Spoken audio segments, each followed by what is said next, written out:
Welcome to Burn the Fat, Feed the Muscle Inner Circle podcast. I am here today with Billy Calhoun, who is a Burn the Fat legend.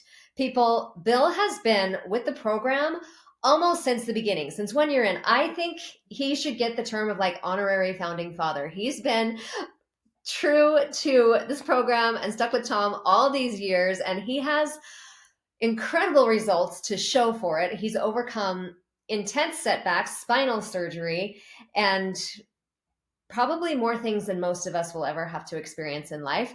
And so he's here today to share his story. Stay tuned.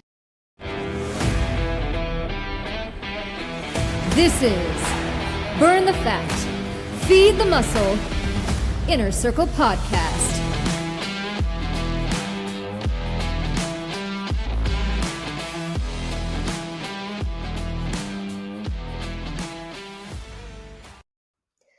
Welcome, everybody. I'm so excited for this interview. You are going to be amazed at what you can accomplish if you stick with it. All right, Billy, welcome. I'm so excited to get to talk to you about this today. Tell us a little bit about where you've been and how you got there, how you got here, because you've won the most ripped award. You've won consistency awards how many times? We don't even know yet. I think there's about 12 other awards in there. I don't know. I think you've won everything you can win. First of all, I want to thank you and Tom for bringing me on board and wanting to listen to my boring story. So, Amy, here's the thing. I've been on all that time. I started off with Tom because I was overseas. I just returned to the United States after having been overseas for 37 years. Wow. And the thing is that I didn't have a personal trainer. I didn't have a mentor. I actually went there and I was supposed to be the expert. But as we know, even experts need trainers. And so Tom's Burn the Fat, Feed the Muscle was the closest I could come to being my mentor. Now, there are other personal trainers in Asia. Were you there for military service? Nope, wasn't in there for the military service. Nope. I'm curious what took you overseas. Well, I was following my girlfriend in the beginning, so that was how I got out there. And to make a long story short, I was actually asked, in the beginning, I was asked to dance with a group in Taipei. And when I say a group, there was only three of us. Two of them were female, and I was the only guy. And back then, the only tool that I could be of use for the group was to lift women up. Okay, so That's awesome. that's what I was. I was just I was just a base for the better dancers. Did they sing as well or just dancing? No, they didn't sing. They didn't sing. It was just dancing. That sounds awesome. I could probably swap Yeah, performing stories with you. That sounds like yeah, familiar absolutely. territory. Oh, okay. That'd be so cool. So my girlfriend sang, and she was in Tokyo. And so at that time, the travel agent, and I'll get off this whim in just a moment. The travel agent said, "Well, Billy, we don't have anything for males out there." And I said, "Well, look, if anything comes up, just let me know." She goes, "Well, but wait a minute, we do have something in Taiwan." And I said, "I'll take it." And she said, "Well, wait a minute, I haven't even told you what it is yet." And I said, "Is it in Asia? Because I know Japan's in Asia." And she says, "Yes." And I says, "Okay, I'll take it." She says, "But look, hold on now." So she said, "What you're going to do is you're going to be the base for women. You're going to lift them and dance." And I said, "Okay, sounds pretty cool." So it was a 3-month gig. And we brought up a choreographer from Los Angeles. I was in San Francisco at that time. He choreographed for us. And then we went overseas for this stint. Now, the funny thing way back then is that the audience was primarily male. And there was about maybe 300 men. Half of them were asleep, half of them were awake. When we finished our show, all of them were asleep because no one wanted to see a classically trained group. They wanted to see the sword swallowers. They wanted to see the contortionists. They wanted to see the magicians. It was basically kind of like a vaudeville type of a situation. So anyway, came back to the United States. Then I asked her, I says, "Do you have anything else?" She says, "Well, I do have something in Japan." I said, "I'll take it." She goes, "Bill, I haven't told you what it is yet." And I said, "Does it have to do with dance?" She goes, "Yes." And I go, "Okay, no problem. I'll take it." And she said, "Well, it's with teaching dance. I go, no issue. I will teach dance. Amy, I had never taught a day of class choreography. I didn't know what I was into, but I managed to do it. And so, making a long story short, it led to another thing. I learned to become a producer, director, choreographer in Asia, and that's what kept me there the whole time. And Oh. so, getting back to your question, how I came on board with Burn the Fat, Feed the Muscle, I had always performed at the highest Mhm. level, and I needed someone to give me that type of mentorship.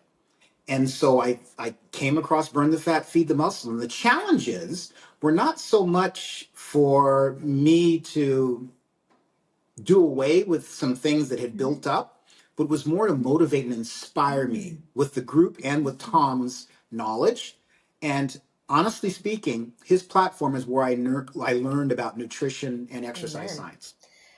Well, So and that's interesting to me because I have actually just interviewed another performer last week, and he was just talking about, he's somebody I actually went to high school with, and he was talking about how he has to spend more time in the gym than he'd like to. I've never seen a top level performer that didn't have to absolutely take care of their bodies. You can't be unhealthy and have the kind of stamina to perform 3 shows a day, 6 days a week, or whatever the case may be, whether it's an hour show or a 3 hour show or 4 hours. So that's really interesting to me that you must have been very active already, and you say it sounds like it wasn't a weight loss thing for you. It was that. when I came on with Burn the Fat, Feed the Uh-huh. Muscle, yeah, it wasn't it well, it was a body composition Yeah. thing for me. Let's put it that way. So I know that can be kind of confusing to people when you say weight loss versus body composition.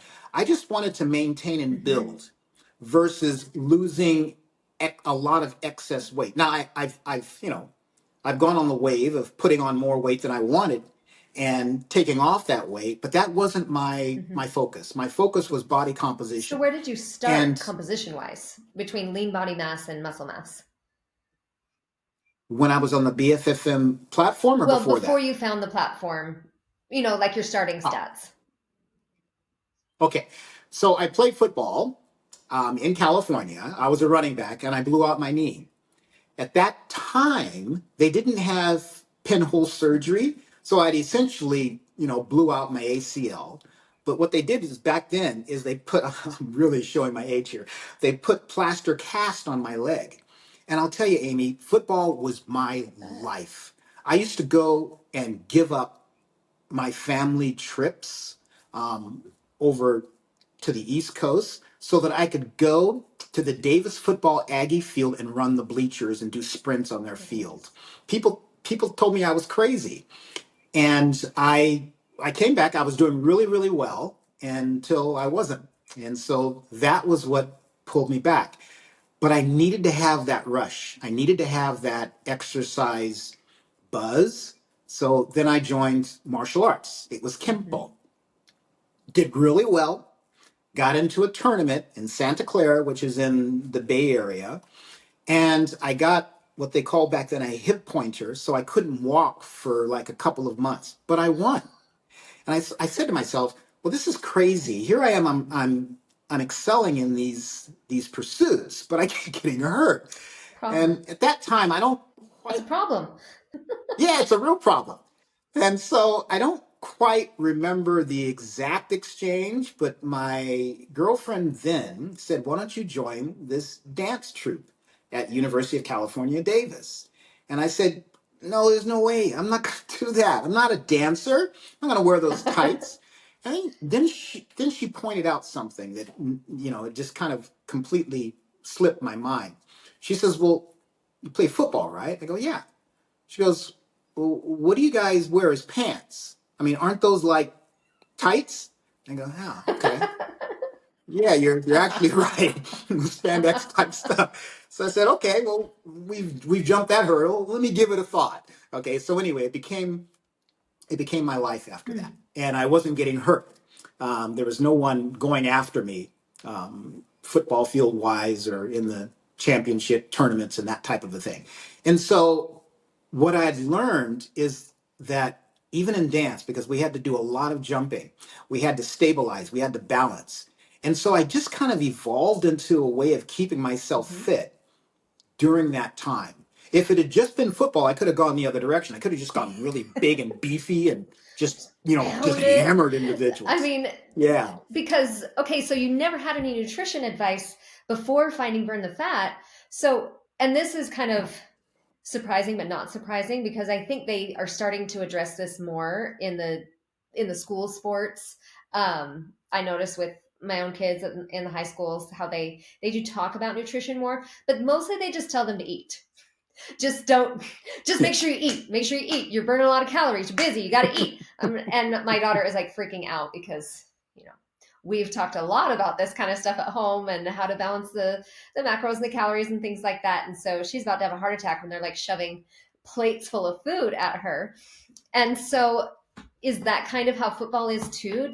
I mean, in the books I read, like fiction, when there's a football player, they always have like a sports nutritionist that gets their macros right or something like that. But it's like made for the Hallmark Channel. So I don't know how real it is. Everything's always perfect in those books. So tell me, what was it like for real in real life, really playing football and being on the road dancing? There was nobody to help you, nobody to tell you these are the things you need to eat. These are the portions. This is how to figure out your calories, kind of thing.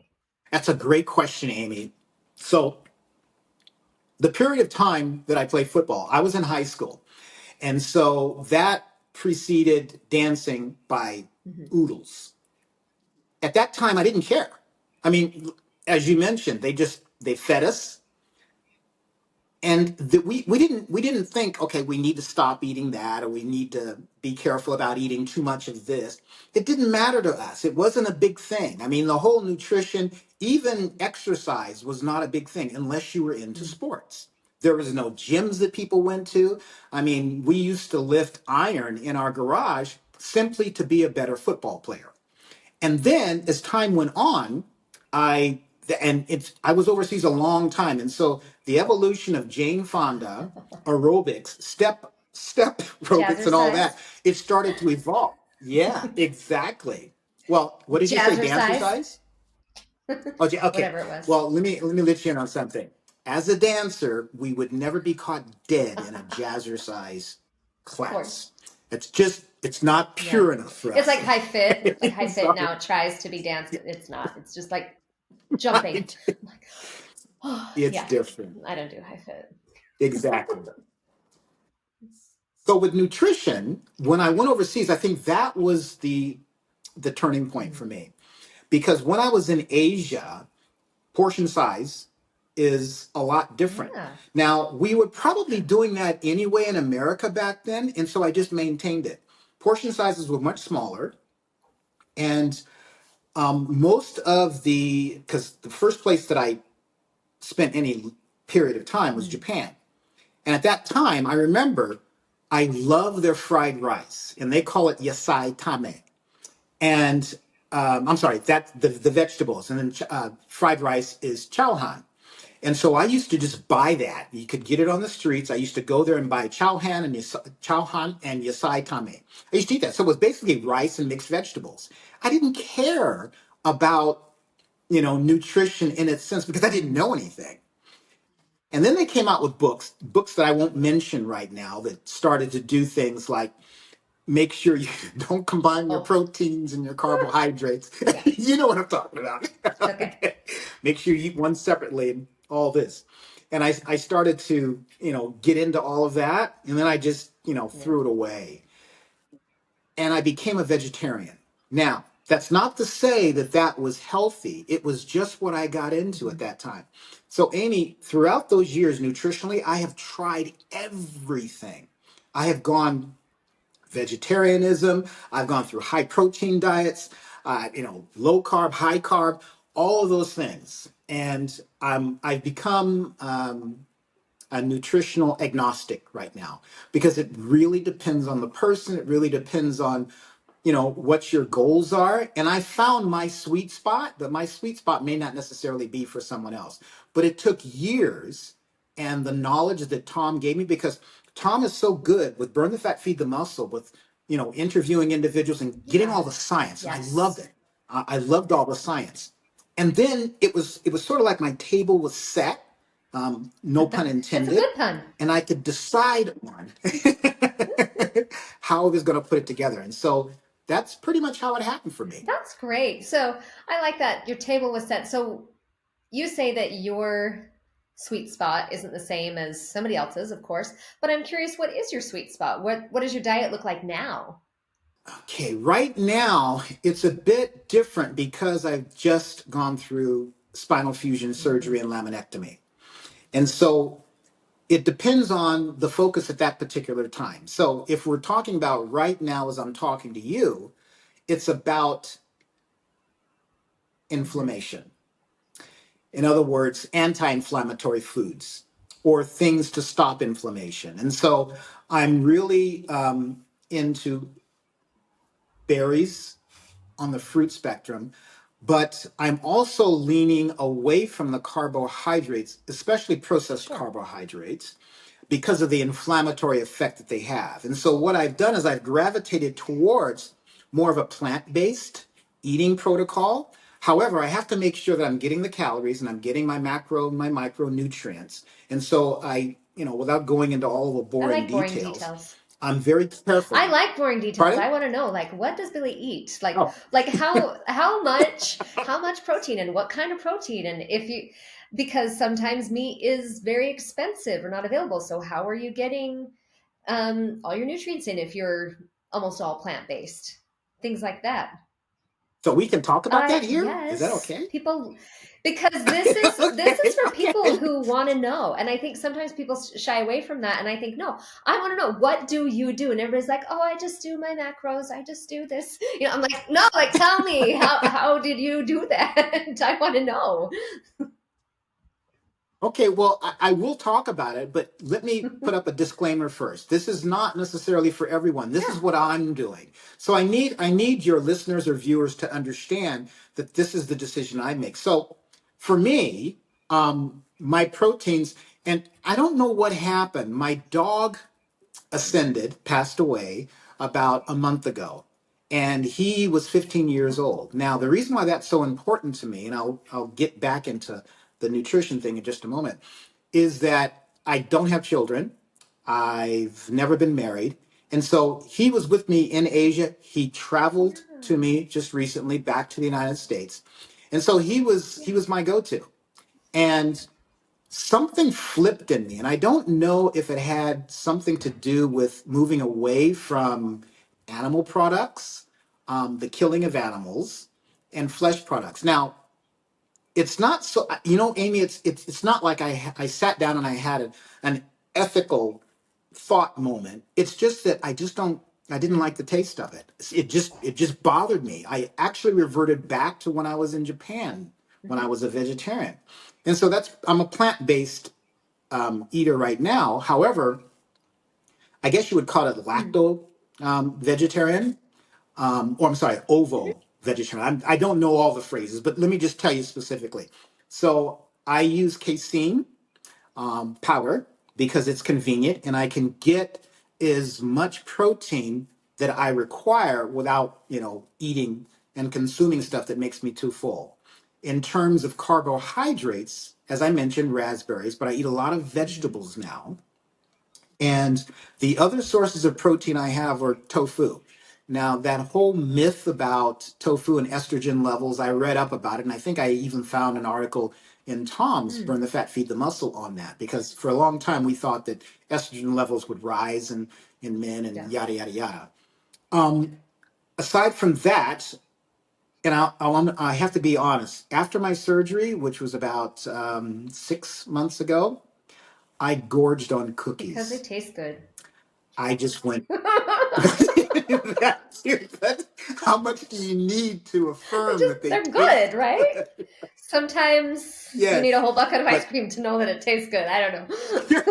Okay, you probably shouldn't. well, it That's wasn't. not helping, but But Amy, it wasn't sometimes. I just went into it, and then I started doing some research on why this is happening. And I talked to my doctors, and they were saying, "Well, because your metabolism is revved up, because you're hmm, healing."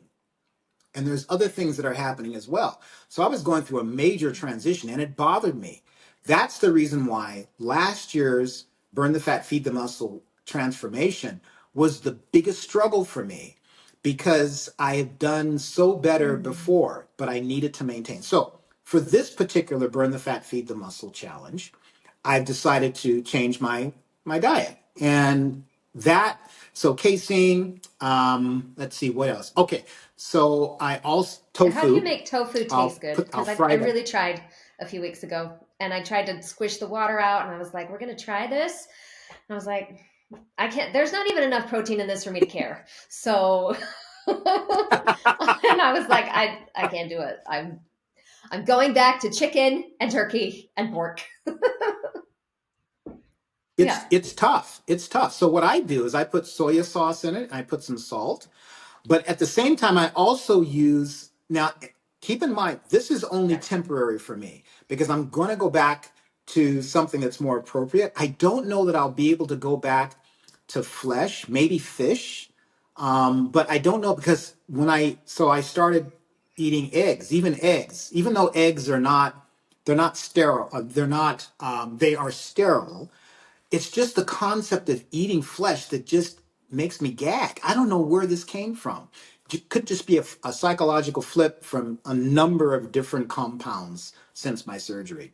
So I was starting to eat eggs. I've switched that as a matter of fact, as of Mm-hmm. 2 days Well, good ago. job. And so I'm using tofu and it worked for me. The tofu, cheese, casein, vegetables, and let's see, nuts, almonds, walnuts, and pecans. And I specifically picked those because of their anti inflammatory properties.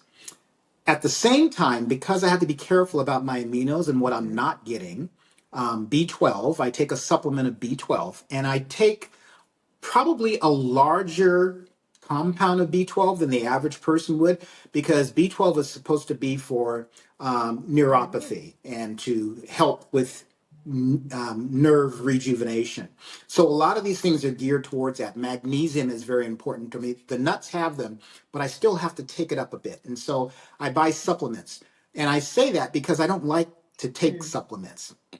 I really feel if we're healthy, we can pretty much get it in our foods. But because I'm in a healing um, path right now for my nerves, that's what I'm doing.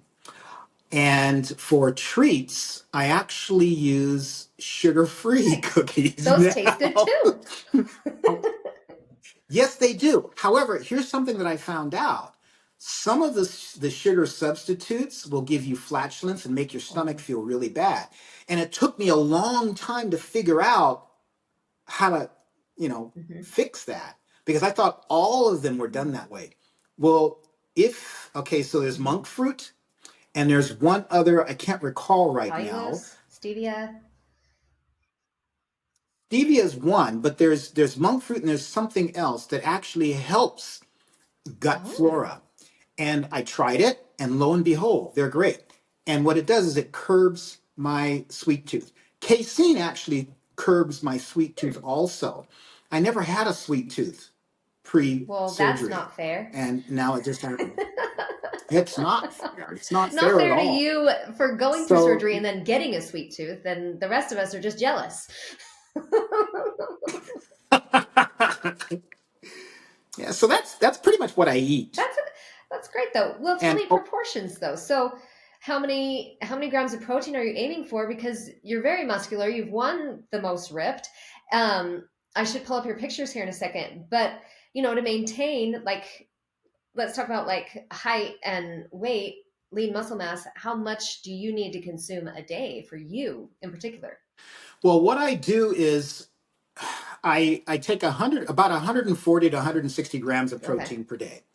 And that's pretty much roughly around, I guess, 1 gram per Mm-hmm. body pound, a little bit more because I'm taking in the science Mm-hmm. of my age. And as we get over 50, we're scientifically prone to more amino Mm-hmm. acid loss. And so, therefore, with supplementation. Now, in terms of carbohydrates, as I mentioned, I'm on an anti-inflammatory diet. And so I'm basically keeping it very, very low right now. And what I mean by low is not talking about the processed carbohydrates, but just in general, it's roughly running about 70 to 80 grams of Wow. carbohydrates. And this is because I'm eating so much fiber. Right. And so your viewers and listeners will go to Burn the Fat, Feed the Muscle. You can actually see what that means in terms of fiber content in something actually reduces the level of actual carbohydrates that you're So getting and you're all that kind of talking stuff. net carbs then, And because you're eating a lot of fiber. correct, net So carbs. if it wasn't Yes. net carbs, how many would you be eating if you didn't count the fiber as subtracting those carbs? Probably about 140 to 150 grams of Okay. carbohydrates a day if it was Okay. gross Because carbs. I think in Burn the Fat it mentions that you need it was at 120 just for basic function.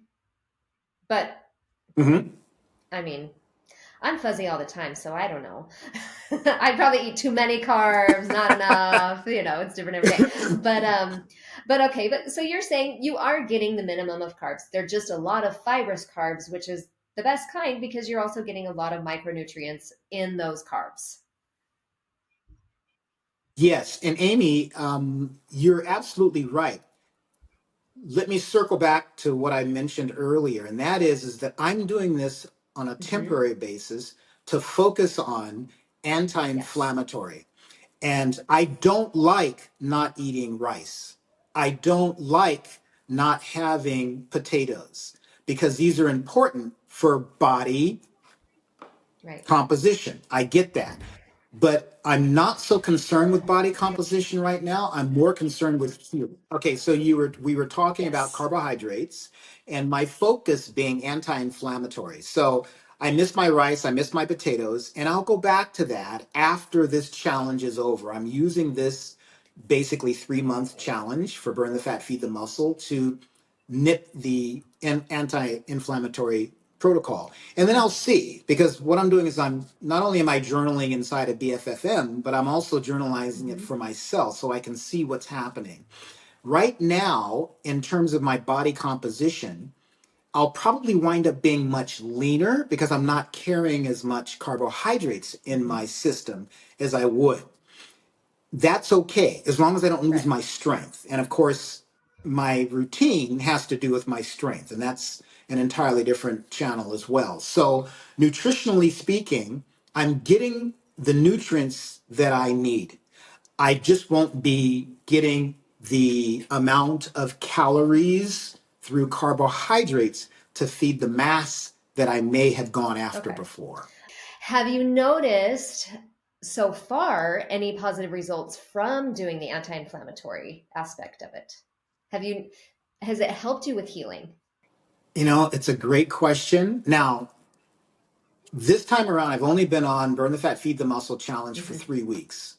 So I wasn't on an anti-inflammatory diet Mm-hmm. last challenge. Okay, I was just experimenting with cookies. Okay, and that was really an It important was. You research. got to know these things. So, so I think here's the thing about what I'm going through.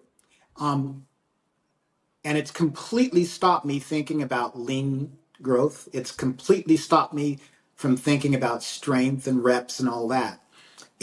So what had happened was I had actually compressed my spinal cord. They released it, and so I've got 12 pins in my back. And what happened was I literally became paralyzed from my waist down How did when I that was on happen? post. And I think they think that it's most likely from because I went to the academy. I went to a law Okay. enforcement academy. Did well. 2 weeks after graduating the academy, it was a cascade. It just went. And so there was a possibility that doing a defensive tactic during that time, I impinged on a situation in my back. And so they went in and they found that actually my whole spinal cord was compressed. Now, given that though, I'd found out that I'd had degenerative spine for decades. Goodness. And I said, well, how can that be? And they said, well, that happens. Some people go their entire life having degenerative spine. It wasn't a disease. It was just that that's what had happened. This is that my back looked like a 90-year-old person, and says, "It's Bill, what you've done is you've compensated with your muscles and your fitness." And so I was still jumping and doing all that. And so when I got into the defensive tactics, all it takes is one event, one acute event to flip that over. And that's what happened. It scared the hell out of me. I mean, because my legs were my life. And I literally had to walk on a cane until one day I called my primary and he says, "We need to get you into emergency now." I went in, they went through the protocol, and about 4 days later, I was into surgery. And so since that time, my focus has been to heal. And apparently, nerves, well, they don't do the same thing that muscles do. So muscles we push get sore the day after, or 2 days after, and you keep pushing so they'll grow.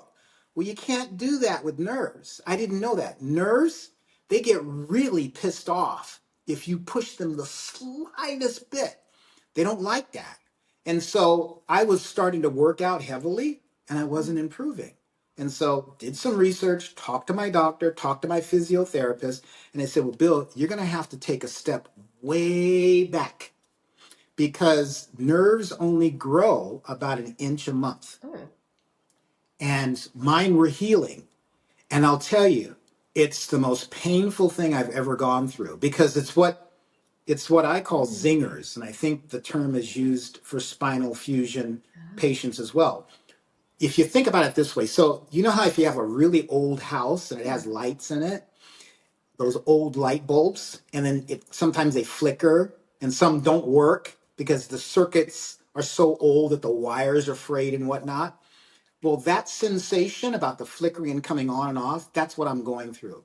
That's what happens. And so what zing, you get these things, these zingers in your legs from time to time. And apparently that's a good thing. So I guess this is the only situation where more pain, more gain will work because the nerves are waking up. They say that if I didn't feel anything, that's a problem. And it's supposed to be very, very uncomfortable as these nerves are regenerating. So what they're doing is they're just getting used to pathways again. And it's excruciating. It literally is. And so that's what I'm going through. So that's the reason why I want to be sure that the nerve sensations are healthy and they're not, because if you're eating inflammatory foods and giving it too much, well, they can overreact. And so there's this fine line with doing all this. And so that's what I'm trying to tightrope right now. And so that's the reason why it's not about size. It's not about strength. It's about keeping my body as fit as it can be so that I can get back on my feet, literally speaking. Because right now, Amy, as a dancer, we have this thing where we rise up on our toes. We call that a releve, okay? And I can't rise up because all of that underneath there, the nerves are not reacting. That was the pinch. And so little by little, as they get stronger and they start firing to the muscles, they will activate that. And so as a dancer, not to be able to come up into demi-releve is like a death sentence. However, I will eventually get there, but I'm probably 7 to 8 months away from that. So that's the most frustrating I part can for me. imagine. So you can't even, can you not feel it or you just cannot physically complete the motion? I can feel it, but it's like if a person were to walk in the snow and then come back home and they have that numbness before that ants in your feet feeling comes, that's what I feel like all the That's time in my miserable. feet. It's like that numbness. It's the strangest thing in the So it's world. like Yeah. neuropathy, kind of. Well, neuropathy is when you can't feel it all, but you are, Yep. but that's what's come from the spinal injury. Well, it's actually the spinal injury is what Oh, incapacitated me. That's what made me not have any feeling and losing the got control it. of my lower body. This is actually coming alive. I know, and it Yeah. sounds counterintuitive, but the more feeling that I have, the better off it is. It's just that, and it's exhausting. And I asked my doctor, I says, "Why is this so exhausting? I feel like I'm just like trashed." It says, well, because unlike muscles, when you get exhausted, you take a rest. It's because you use a lot of them, right? But with nerves, communication is what exhausts them. They're Mm, trying to figure out what's going on here, and it's basically sensory overload. And interesting. so that's what's happening. So I know I kind of went off on a tangent here, but all of this stuff has to do with our bodies. And I, honestly speaking, I think I this is think so too. fascinating. What I'm going through, it's just it's weird, and I never would have Do you just thought. lay on the couch and So like point and flex your yeah. toes, and that's your exercise, or for that's to help send a Well, message? that's what that's what they Oh, you tried were to like, get me to I'm do. not doing that. I gotta But yeah, do yeah, getting off my exactly. butt. Until until I came to the realization that I Mhm. had to do that. And that was the hardest part for me, was to wrap my head around not doing much Mhm. of anything. And they call this nerve flossing, whereby you're just doing that. I'm thinking that certainly is not doing That's not gonna anything to work. anyone, but apparently it is. And my nerves let me know the next day if I Uh-huh. take it too far, they'll go, So it's an amazing journey. Yeah. It just Well, blows me that away. reminds me So of when I'm a voice teacher. I don't know if you knew that, but yeah, I can see it behind no, you, I'm the sitting. My other piano. piano is where what the computer's resting on. This one's just for Oh my looks. goodness. I mean, it's fine, but this is my workhorse right here. But no, when I'm That is so cool. teaching someone to sing, I'll give them a little exercise. And I have a student who's struggling to just get the sound because she's so light on top and so heavy on the bottom. And I'm like, I just want you to go oh oh oh oh oh oh oh oh, like, and I want you to sing the song on oh oh oh. And she's like, it's not gonna work. Well, she did it, and she came back. She put the work in, and she came back, and she was like, actually, it's working better. So she's like, huh, I can sing that now. And so I think it's very similar. It's like we don't want to do these things that seem so simple and menial and boring, but when we do them, then we get the results. I think it doesn't matter if it's point and flex your feet on the couch or do 3 sets of 10 reps every day and increase, work towards progressive overload. They all are actually very simple things that over time compound and give you the results. It's just like investing your money, invest in something that's going to gain interest, or investing your mind into gaining a little bit more knowledge every day. Investing in recovery is the same thing. They're all just these small and simple things that add up to really great things in the end. Obviously, as you've accomplished over many years of working hard, it's heartbreaking to see you go through this um, at this point. But I'm also really impressed with your ability to be so dedicated to your health that you've already built all this muscle. Because thinking about how Tom shared about his parents and their health decline the last few months, and how you know of course we're going to go through what ifs. We don't need to beat ourselves up about things, but it makes you see how important it is to keep your strength up as much as you can, because that really has literally protected you for a long time. Who knew you would have gone through this? But I don't think you'd be able to heal as well as you are if you hadn't been so strong, and if you hadn't invested continually in your health and fitness. That's a good point, Amy. And that's what the doctors said when before they I'm like a rolled me into doctor. the I room. said, I'm like a doctor Pardon? now. I'm just kidding. No. Well, actually, you are. And I just want to touch on something that you said in just a moment. But being conscious of your health before incidents or when we're younger, it's so important. Because I am literally 60 plus, and I feel like that's the message that it doesn't prevail in our society nowadays, but it's attainable. However, you can't do it overnight. You've got to start Hmm. early, and then you build up a backlog of Hmm. wonderful stuff.